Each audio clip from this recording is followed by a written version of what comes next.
Nessa edição vamos tratar também do G7 enfraquecido, reunido na Itália para tratar de um mundo em turbulência, e do Senado na Argentina, aprovando, ainda que com modificações, ambiciosos planos de Javier Milei. Antes, meu boa noite aos participantes, começando aqui ao meu lado por Felipe Salto, economista-chefe da Warren Investimentos. Obrigado pela disposição de vir ao nosso estúdio. Boa noite, Felipe. Boa noite, obrigado. Daniel Hittner em Brasília, Thaís, querida Caio, aqui comigo na bancada. Depois de derrotas sucessivas tentando aumentar a arrecadação, integrantes do governo passaram hoje a moderar o discurso e afirmando que, sim, que estarão empenhados num esforço de cumprir a meta fiscal via lado da contenção de gastos. Confira na reportagem de Luciana Amaral. Fernando Haddad e Simone Tebet falaram juntos com a imprensa num dia de forte pressão fiscal. Os ministros da Fazenda e do Planejamento disseram que a agenda de revisão de gastos vai se intensificar. Gasto primário tem que ser revisto, gasto tributário tem que ser revisto e gasto financeiro do Banco Central também. A fala foi para acalmar os ânimos do mercado, depois que as últimas tentativas de aumentar a arrecadação para equilibrar as contas públicas não avançaram no Congresso. Se os planos A, B, C e D já estão se exaurindo para não aumentar a carga tributária pela Receita, sobre a óptica das despesas, nós temos plano A, B, C, D. No evento no Rio de Janeiro, o presidente em exercício, Geraldo Alckmin, também reforçou o discurso de equilíbrio fiscal. O governo do presidente Lula tem compromisso com o arcabouço fiscal. O ministro Fernando Haddad tem feito um bom trabalho. As declarações ajudaram a diminuir a pressão sobre o dólar, que fechou em queda nesta quinta-feira, depois de atingir o maior valor em 17 meses. Em Genebra, na Suíça, o presidente Lula defendeu o ministro Fernando Haddad, criticado depois da edição da medida provisória que limitava o uso dos créditos tributários do PIS/COFINS. A MP era uma forma de compensar a renúncia fiscal com a desoneração da folha de pagamento, como determinado, inclusive, pelo Supremo Tribunal Federal. A MP, no entanto, foi devolvida pelo Congresso. Se em 45 dias não houver um acordo sobre compensação, o que vai acontecer? Vai acabar a desoneração, que era o que eu queria, por isso que eu vetei naquela época. Então agora, a bola não está mais na mão do Haddad, a bola está na mão do Senado e na mão dos empresários. Encontre uma solução. O Haddad tentou, não aceitaram, agora encontre uma solução. Nesta quinta, líderes partidários se reuniram para buscar fontes de compensação. O presidente do Congresso, Rodrigo Pacheco, disse que um pacote de medidas será apresentado em breve ao Ministério da Fazenda. Entre as alternativas estão a taxação de remessas internacionais, depósitos judiciais apreendidos, contas bancárias inativas, repatriação e atualização de ativos no exterior, refis de agências reguladoras, para que os devedores paguem um valor menor de multas às agências. A expectativa é que o montante chegue ao valor de 17 bilhões de reais para o ano de 2024. Programas sustentáveis que não sacrificam o contribuinte, muito ao contrário, representam estímulo ao setor produtivo, estímulo à regularização, que podem representar uma arrecadação substancial e inteligente para o Estado brasileiro, sem aumento de imposto. Bom, antes da gente trazer a conversa, a Thaís tem para nós exatamente essa linha do tempo. Um ano que começou a novela, Thaís. E é interessante saber que faz um ano que a gente está nessa novela e que, portanto, a agenda não conseguiu sair dela, né? Vamos dar uma olhada na linha do tempo. Não é uma coincidência, nem um chute. Foi no dia 13 de junho que o Congresso iniciou a votação pela Comissão de Assuntos Econômicos da Câmara dos Deputados e depois passou por todo o trâmite, acabou sendo aprovado no Congresso Nacional em abril.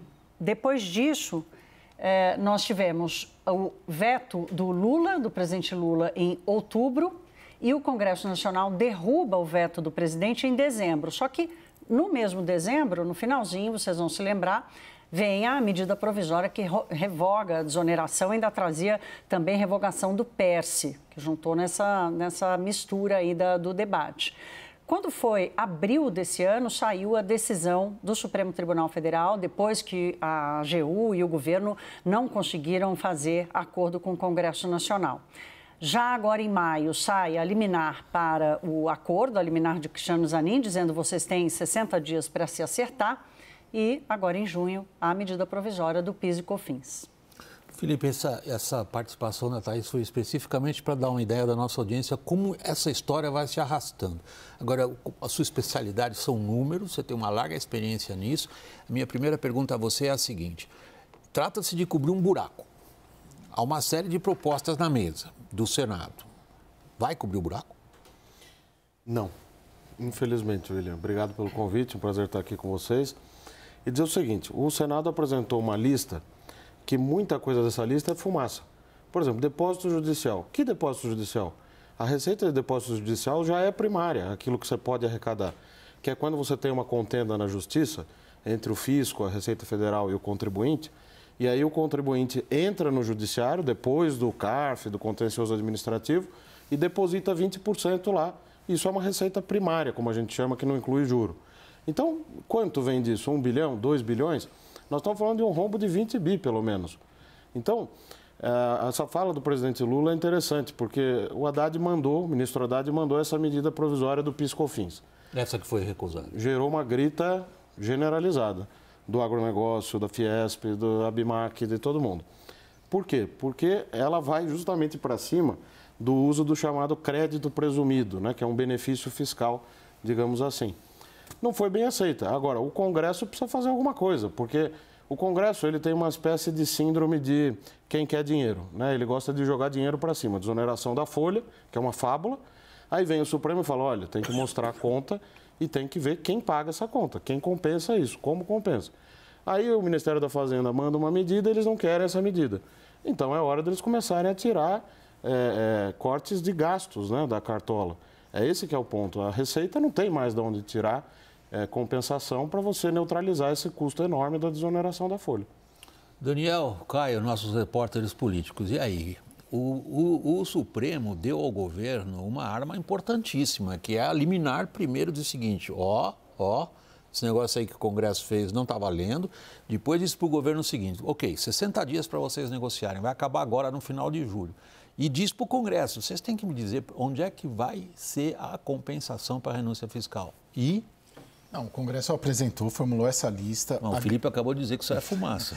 Bom, pelo jeito é fumaça para todo lado, porque também corte de gastos ninguém acredita. Sim, e mesmo a MP 1227 só o governo acreditava, tanto que ela acabou sendo devolvida porque não tinha viabilidade política. Ok, você está vendo um caminho nessa fumaça toda? Não, a grande questão da lista do Senado, pelo que eu captei, é o apoio do governo ou não.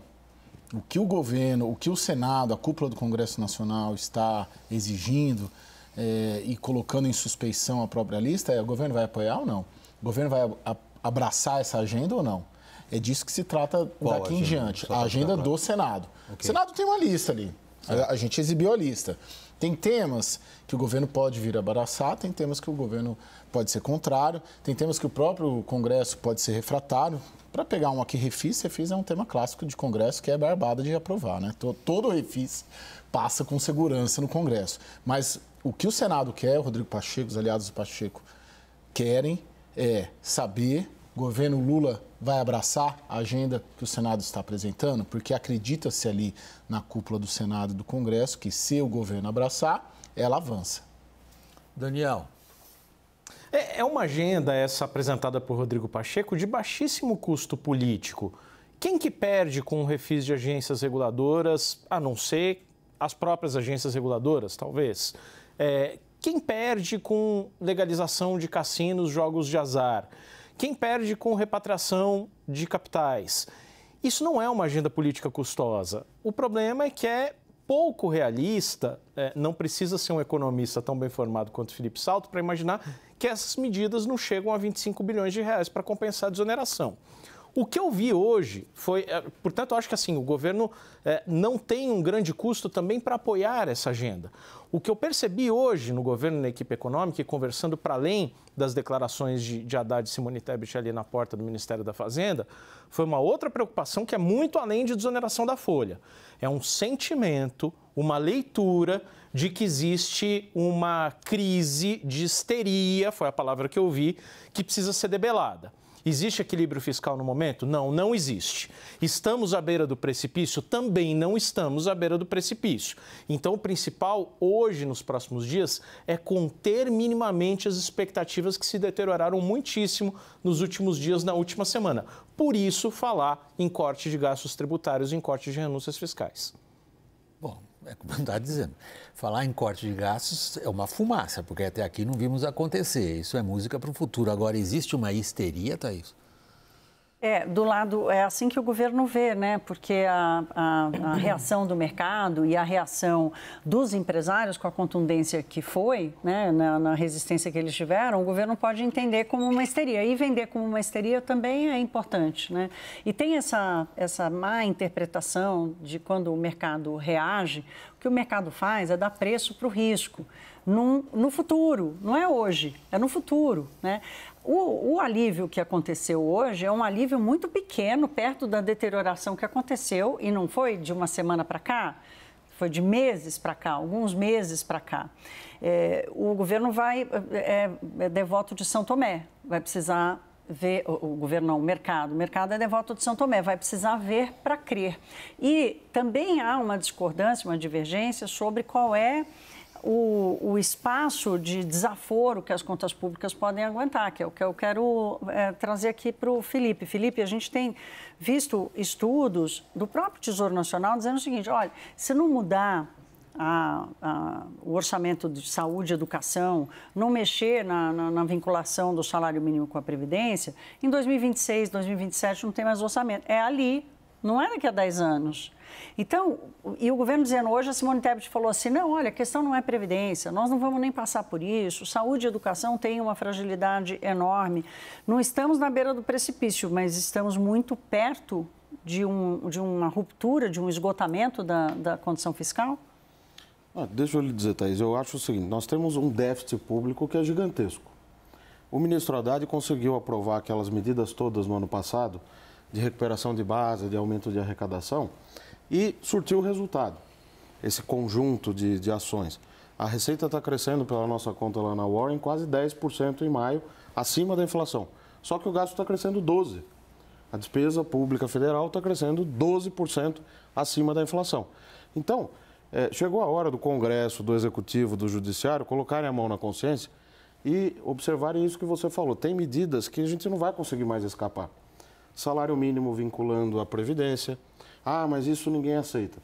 Saúde e educação com esse crescimento absurdo vinculado à receita, que não tem razão de ser, não se consegue nem gastar o volume de recursos da saúde e educação. É como se o gasto fosse um bem por si só. Aí você cria vinculação e ninguém nem olha se aquilo está sendo bem gasto ou não. Só entre parênteses, para você continuar teu raciocínio, tem prefeituras dando 14º para professor. Pois é, porque não conseguem gastar. Então, eu senti isso na pele quando eu estava na Secretaria da Fazenda em São Paulo, porque aqui tem uma vinculação adicional à da Constituição. Então, nós temos que pôr o dedo nessa ferida, senão vai ser só enxugar gelo. Essas medidas do Senado, desculpe, mas assim, o governo não vai ter custo algum para abraçar, porque são medidas, como o Daniel falou, elas não mexem com o ponto central, onde está, de fato, aquele nervo exposto, que é a despesa pública. Você tem que colocar o dedo nesse nervo. Vamos nesse ponto, então, que me parece essencial para a gente entender duas coisas. A natureza do debate, ou seja, em que lugar nós estamos nesse debate e que possibilidade a gente tem de ver alguma coisa que encaminhe. Aparentemente, pela tua resposta, não está havendo uma histeria, como o governo pretende. O que está havendo é que quem faz contas percebe a tendência disso daí. E a tendência, como você já assinalou, é as despesas primárias estão subindo. Não parecem estar sob controle. Quando a receita sobe como está, as despesas vão mais alto ainda. Você está vendo em algum lugar um esforço para mexer nisso ou não? Você está pedindo que haja, mas não enxerga que esteja acontecendo. Quando a gente conversa com os membros do governo, os técnicos, ontem mesmo estive em Brasília, o pessoal da Fazenda sabe disso, o pessoal da Casa Civil sabe disso e estão preparando medidas nessa matéria, mas tem que acelerar. Porque a gente precisa... Que medidas estão preparando que você possa dizer? Por exemplo, a questão da Previdência e da saúde e educação, que a imprensa já noticiou e tudo, mas eles querem fazer de uma maneira que o custo político fique mais afastado. Agora, não dá, não existe corte de gasto que ninguém vai reclamar. É óbvio que vai ter alguma chiadeira, mas precisa enfrentar. E o gasto tributário também, dá para fazer alguma coisa? Dá. Acho que aí o Haddad já avançou bem, mas tem um gasto tributário que resolveria a desoneração da folha, que me afeta, que afeta muita gente, que é o imposto de renda pessoa física, o abatimento que você faz de gasto com saúde. Por que não acaba com isso? Eu vou no endocrinologista, pago R$1.000 de consulta e abato do imposto de renda. Será que eu preciso dessa transferência? Não preciso. Então, 25 bilhões de reais. Aí nós vamos para a esfera política pura. Caio. Não, William, o que eles estão fazendo, Casa Civil, Fazenda principalmente? É apresentar um cardápio, né, para o presidente Lula fazer o cálculo político e não cálculo econômico de quais daquelas medidas são viáveis politicamente, principalmente eleitoralmente, com vistas ali, principalmente a 2026. É isso que está em jogo. Só que o que mais chama atenção, acho que hoje, eu fiquei mais impressionado hoje, é que quem saiu em defesa do Haddad é a Simone Tebet, MDB, e o vice-presidente Geraldo Alckmin, do PSB, ex-PSDB e tal. São os dois ícones, vamos dizer assim, da tal da Frente Ampla. Do PT, silêncio. Cadê o PT? Cadê o Rui Costa? Cadê a Gleisi? Ou seja, essas duas figuras que apoiaram o Haddad hoje, teve uma dobradinha, né? Uma tríade, né? Tebet, Alckmin e o próprio Haddad falando, o próprio Lula lá também deu uma declaração, uma operação Salva Haddad. Eles, neste tipo de debate, quando chega um cardápio que eles estão preparando na mesa do presidente da República, eles são minoritários. Então, a operação Salva Haddad hoje, eu vou usar uma expressão forte porque não me vem outra, ela é um pouco fajuta, vamos dizer assim, falaciosa, porque ela não é encampada por quem na ponta vai decidir e vai influenciar o presidente da República. Então, Caio, o que a gente ouve, eu queria passar isso para a tua apreciação agora, Daniel. O que a gente ouve das conversas no Planalto, sobretudo daqueles que têm algum acesso ao ouvido do presidente, é que o presidente tem dito o seguinte: eu não vou entrar para a história como quem tirou dinheiro de pobre. Sim. Confere com o que você ouve, certo? Agora, alguém é capaz de convencê-lo que se continuar como está, vai mesmo tirar dinheiro de pobre? William, hoje eu me dediquei muito a tentar ouvir na esplanada dos ministérios algumas visões sobre o que pode ir adiante nesse cardápio que o Salto, o Caio começaram aqui a mencionar. Qual que é a avaliação que eu colhi? Que é muito difícil você mexer em valorização do salário mínimo, aumento real do salário mínimo, e em qualquer desvinculação de aposentadoria, de salário mínimo para aposentadoria. Isso não tem chance de acontecer. O PT não vai aceitar isso, o presidente não vai aceitar isso. A gente falar de desvinculação de uma série de benefícios ali, de BPC, abono salarial, seguro de desemprego, é alguma coisa que tem chances moderadas, na visão de boa parte da esplanada, de prosperar no Palácio do Planalto e junto ao PT. Agora, tem uma agenda ali que o Salto começou a mencionar que coincide exatamente com o que eu ouvi. Dedução de despesas de saúde de imposto de renda de pessoa física. O dado que me foi apresentado hoje, eu não conferi, é leviano da minha parte comprar esse dado, mas o dado que eu ouvi que está circulando é que o gasto per capita da dedução de imposto de renda com despesas médicas e de saúde de pessoas como nós, isso é classe média purinha, o gasto per capita é maior do que o gasto per capita do governo no SUS. Então, que isso seria muito mais palatável ali para um público que o PT já não precisa conquistar esse eleitorado. Esse eleitorado o PT já não tem. Então, esse sim dá para comprar briga. Isso foi o que eu vi. A ver se dá para prosperar politicamente. Salto resolve o problema das contas, esse aspecto? Ajuda. Agora, eles sempre gostam mais de mexer mesmo do lado da Receita, que é mexer na dedução do imposto de renda, é isso. Sim. Eu faria um cardápio completo, né? É que é difícil convencer a ala política e tudo. Eu escrevi um artigo no Estadão recente falando o seguinte: olha, se vocês quiserem, tem 7 medidas aqui que dá para encontrar 106 bilhões. Uma delas é do imposto de renda, que só ela é 25 bi. Mas ainda assim sobram uns 80, 79 bi. Aliás, 80 bi que você conseguiria com mexidas do lado do gasto. Por exemplo, além dessas que a gente mencionou, emendas parlamentares. O Congresso não quer fazer essa benesse da desoneração? Então paga a conta. Tem 52 bilhões de reais de emenda parlamentar. É o mesmo nível de investimento do novo PAC, que o ministro Rui Costa gosta tanto, que é o programa de investimento do governo. Corta 10%. Ah, não resolve. Bom, você pega 5 bi, mais os 25 do imposto de renda, mais algum ajuste que você faça em saúde e educação, que você poderia unificar, não precisa acabar com a vinculação, porque ninguém vai querer, mas unifica os dois mínimos e vincula ao PIB projetado, por exemplo. Já economiza mais uns 10. Então, tem coisas para fazer, o que falta é a disposição, né? William, eu quero só terminar aqui dizendo o seguinte, do tempo e da maturidade dos debates, né? A gente que acompanha isso há muitos anos, eu estou na cobertura econômica há mais de 20 anos, a minha percepção é de que, assim como as outras reformas estruturais que o Brasil viveu, especialmente nesses últimos 7, 8 anos, o Brasil já estava maduro o suficiente para fazer uma reforma da Previdência, maduro o suficiente para fazer correções e atualizar o mercado de trabalho no Brasil, e a gente está vendo o resultado agora, essa taxa de desemprego, ela está sendo identificada, menor em 10 anos, muito em função do resultado da reforma trabalhista.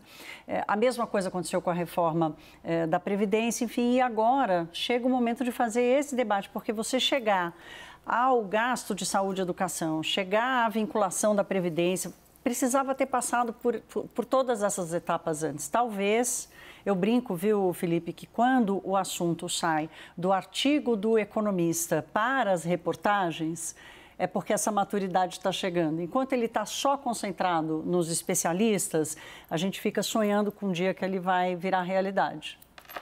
Concordo com você.